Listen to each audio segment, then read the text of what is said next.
Hello friends, দেখুন আজকে একটা দারুণ নতুনত্ব রেসিপি দেখাচ্ছি। প্রথমে কাঁচকলার আলু সেদ্ধ করে নিয়েছিলাম, নিয়ে ওগুলোকে ম্যাশ করবো। এই যে মশলাগুলো দেখছেন, এই মশলাটাকে আমি জল দিয়ে ভিজিয়ে রাখবো। এর মধ্যে আদা, টমেটো, কাঁচা লঙ্কা মানে শুকনো লঙ্কা, তারপরে হচ্ছে কাশ্মীরি লঙ্কা, এগুলো সমস্ত ধনে জিরে এইসব দিয়ে ভেজানো রইলো। এইবার আমি এটাকে ভালো করে মেখে নিলাম। মেখে নিয়ে এর মধ্যে একটু বেসন দিয়ে আর একটু অল্প আমি সর্ষের তেল দিয়ে মেখে নিলাম। মেখে নিয়ে এগুলো তৈরি করে নিলাম। নিয়ে একটা করে কিশমিশ দিয়ে দিলাম। দেখতেও ভালো লাগবে, খেতেও ভালো লাগবে। তো এবার আমি তেল বসিয়ে দিয়েছি, তেলটা এবার লাল লাল করে ভেজে তুলে নিলাম। কত সুন্দর দেখতে হয়েছে দেখুন। এবার এটার জন্য আমি গ্রেভি তৈরি করব। এবার তেল দেওয়া আছে, তেলের মধ্যে আমি শুকনো লঙ্কা, তেজপাতা, জিরে আর হচ্ছে গোটা গরম মশলা ফোড়ন দিয়েছিলাম। আর এই যে পেস্টটা আগে থাকতে দেখালাম বানিয়েছিলাম, সেই পেস্টটা দিয়ে দিলাম। আর এইটা এবার যে ফুটবে আর দেবো এতে একটু টক দই।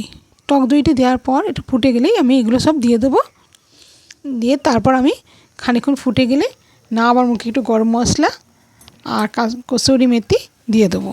দিলেই আমার তৈরি হয়ে গেল কাঁচা কলার কোপ্তা। কেমন লাগলো আপনাদের রেসিপিটা? আশা করি ভালো লাগবে। আর একটা কথা বলে যে ভেতরেও যে উপরেও যে মশলা দিয়েছি, ভেতরেও সেম মশলাই দিয়েছিলাম। এটা দেখার জন্য অসংখ্য